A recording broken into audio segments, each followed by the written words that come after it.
The power of micro moments in video marketing. Let's get into it.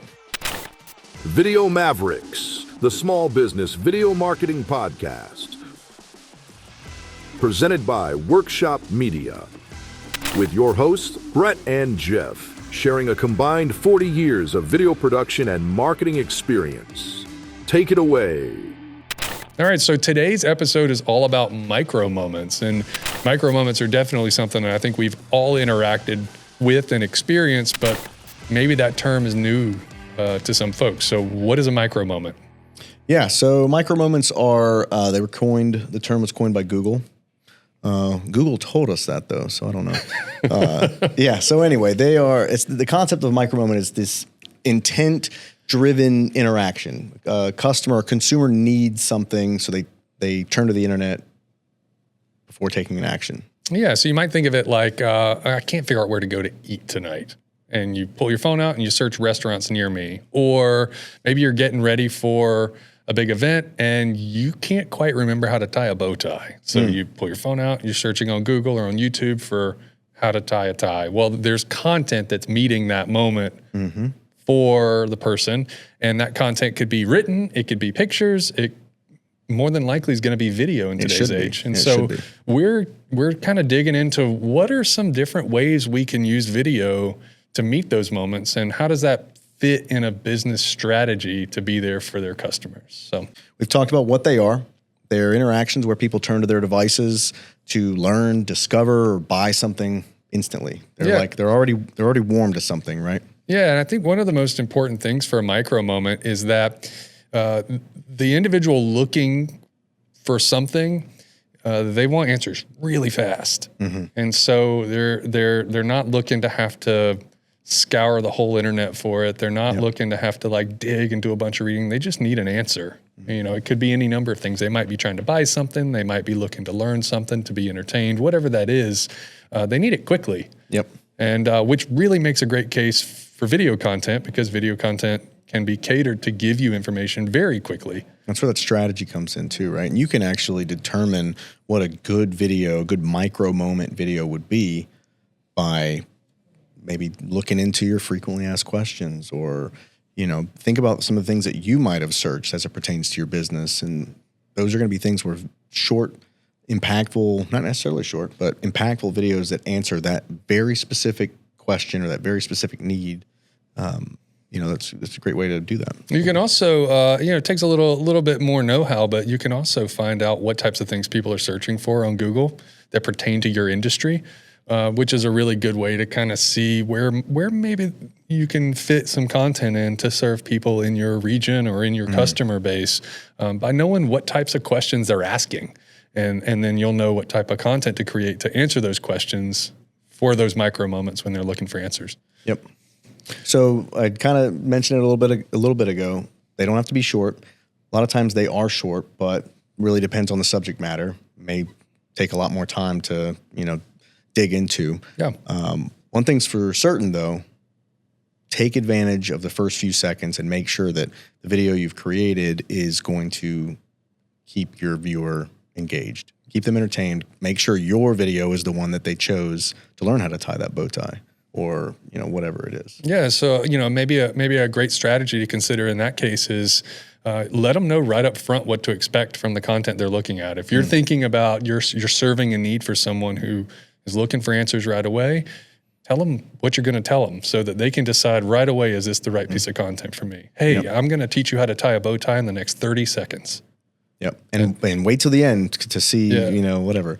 A good hook as well, and be a little creative with it. You'll have an even better shot at being the go-to with that video. Yeah. Don't forget mobile optimization. So a lot of times people are on their phones when they're searching. So it's not always going to be, I'm at the computer, I'm sitting down to do my research. It is, really quickly. If it is that bow tie example, it could be that you're sitting there, at a vanity or in your bathroom going, wow, I got this tie and everything's square. I didn't realize I didn't know how to tie this thing. Yeah, and Pull it up on my phone. And chances are the platforms that make the most sense for this type of content is going to be mobile friendly apps anyway. I mean, for me, sometimes I'll be sitting at a desktop computer and still take my phone out to search something. So, it's just habit, I guess. So and then some other maybe high level tips are be focused with your messaging for these things. It's we're not trying to meet these moments for folks by belaboring a point or meandering to the end of a point. So maybe some types of video that would be effective otherwise don't really fit in this case. So something like an explainer that gets straight to the point makes a lot of sense. Yep. A brand video or an about video might work, but it's really not the type of content that's serving an immediate need with a very pointed problem-solving perspective. So.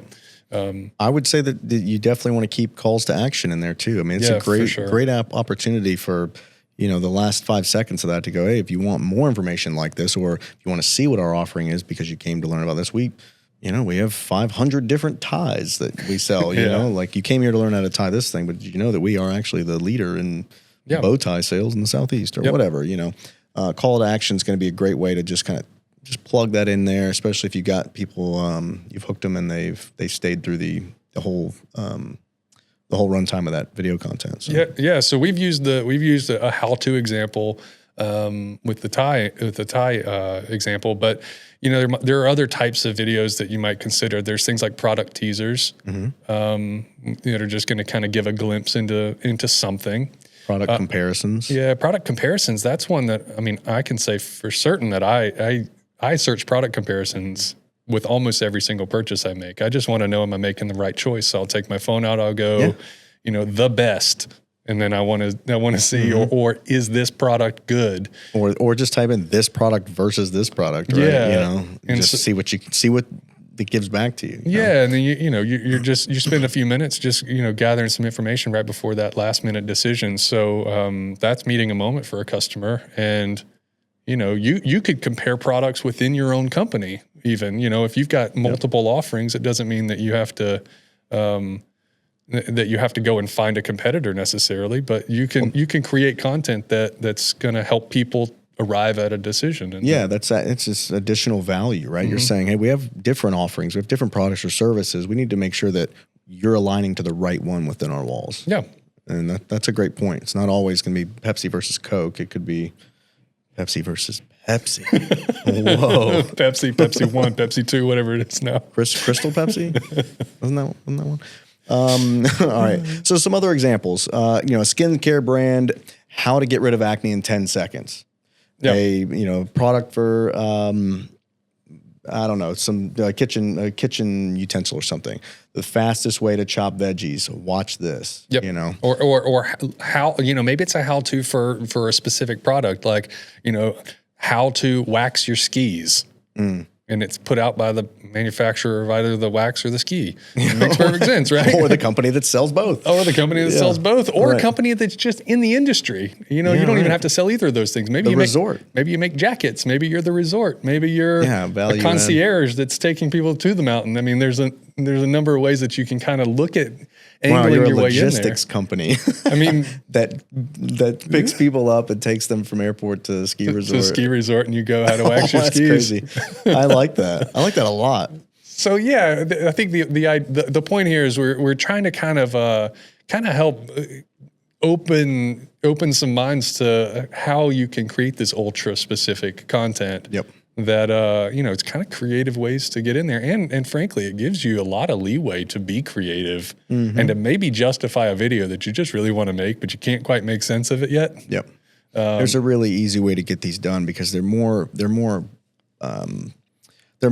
we consider them assets more than there's not as much strategy that has to go into it. If you're going to just talk about your framework for tying the best bow tie, just go do it. Yeah. You know what I mean? You're not necessarily thinking so much about your target audience. And I mean, you are because you know your customers, but you know what I mean? It's not so much digging into storytelling like we've talked about in other episodes. This is quite literally just answering a question or solving a problem in a micro video. Yeah. And in this type of situation, the platforms that you're likely seeing this stuff on, there's not a huge expectation of the most primo, top end production quality. It should still be appropriately representing your brand. You don't want to make something that waters down your brand, but you can teach somebody to tie a bow tie with a cell phone camera. Right. As long as your brand is backed up with quality content, this is a great little, fishing lines to throw out there to bring people a little bit closer. So yeah.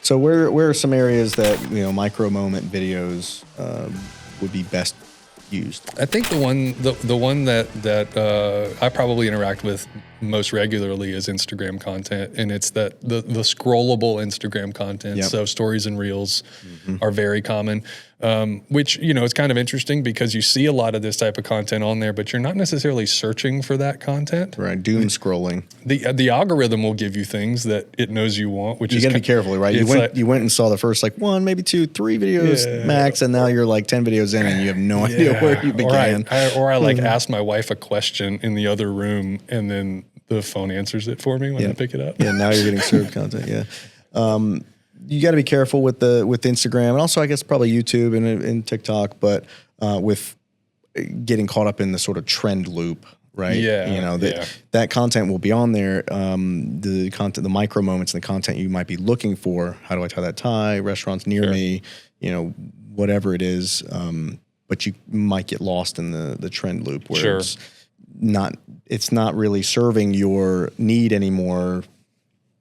You're just watching short form content. But something like YouTube, if done well and it's tagged well, will integrate straight into Google, and it means that when someone searches for something that you're going to rank, you tag things appropriately. You geotagging and everything. If you're searching for the right things and you've tagged your content the right way, then you're likely to be served. And there have been lots of examples of companies who have kind of become the authority on a thing, and they're giving all that free value to their customers without actually directly asking them to make a purchase in that moment. They're still selling. Yeah. Which is a really cool place to be. So another place, your Google business profile, a place where you'd be, placing other content, your text, your shop images, your, whatever it is that you're putting out there when people search you, that verified business listing, put your videos in there. Think about what are some commonly, some frequently asked questions, and just make some really quick turn content and introduce your business out front, walk inside, show what it looks like, introduce Jane Doe that works in the front and welcomes the customers in, talk to John Smith in the back, and just kind of utilize video there where you don't have to actually meet a need that's already sort of been posed. Sure. Just get ahead of it by using these short form videos in that way. You can also put them on your website, FAQs. Yeah. Product demos. When you were describing the sort of de facto walk and talk tour, just sparked the thought that for some of this, you could repurpose content that you already have. So if you have some longer form stuff, or you have some more highly produced stuff, maybe it's widescreen and you can do a vertical version, do the cuts that you see. It's cutting really fast, and you get to the point quickly, and it has voiceover. It has that style of video that we're so accustomed to seeing for these types of videos. And then you may be able to repurpose some content to answer some questions. We do it actually with this podcast. We have shorts that come out of this podcast, and so those are serving that micro moment concept where this is answering a very specific question with a very specific answer. Beginning, middle, and end. It's they're typically quite brief, and that's content that comes straight out of a longer form piece of video. So go ahead and subscribe. Some other areas are retargeting, right? Advertising campaigns, email marketing. You can send little snippets. They're great websites and apps you can use that just make it so easy to just record a quick message and you can caption them and put the video script or voice into words and utilize that sort of tagging that way, and how Google crawls that information as well. That's also going to, you put captions and all that's going to make your videos look that much better too. How do you measure success? Yeah, I mean, so there's loads of ways that you can sort of analyze how a piece of content or how a campaign is working. And we've talked about that in other episodes. I think very broadly speaking is just test and revise. So if you're going to run a campaign or you're going to create a series of videos, or even if you're going to put one out there and that video does really well, or these 3 videos do really well, what do they have in common? Yep. What's different about those versus the videos that didn't do so well? Yep. And try to tease that out. And because this content it should be a little easier to make, it should be a little more user friendly to create, you should be able to revise and refine this stuff more regularly, and certainly a little easier. So it's worth trying to tease out the things that are working the best. So what we would suggest looking at then, what is an indicator Sure. that says that it did do well? Sure. And that's, if you're, depending on where you hosted it, are people watching all the way through? Yep. Are they falling off? Why are they falling off? Are they clicking through because you had a CTA in there, or you had a link that's going to drive them to your page, your funnel, whatever it is? Are they engaging with the content depending on the platform? Those are great indicators, of a successful piece of content. Yeah. So if you're seeing you have 3 pieces of video content or whatever they are, and they're all mixed, you have a mixed bag of results, you can kind of see like, okay, that one works this way. Maybe I apply that technique to this one because something's wrong there.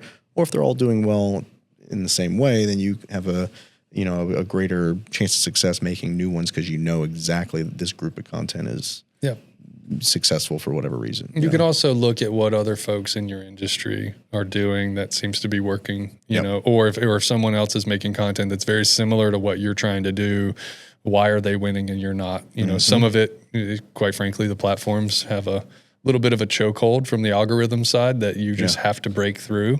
Try your best. Try your best. So don't be discouraged. Don't just make it and put it up there. We can't stress that enough. You know, you're not done after you make the content. You have to get it out there, to engage with it, engage with the people that are consuming it, and just test and adjust and keep going, you know.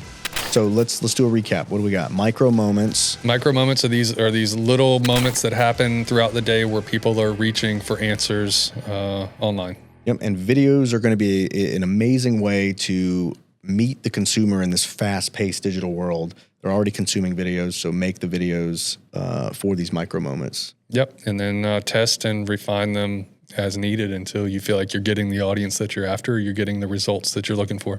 You know, as you think about this for your business, identify those micro moments in your customer's journey and see how you can, create some short videos to provide additional value to help them along their path to being a loyal fan with your business, right?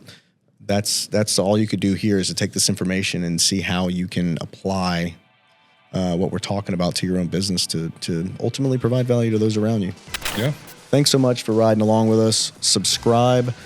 Check us out, YouTube, Apple Podcasts, and Spotify. And we're going to keep dropping these episodes every week for you.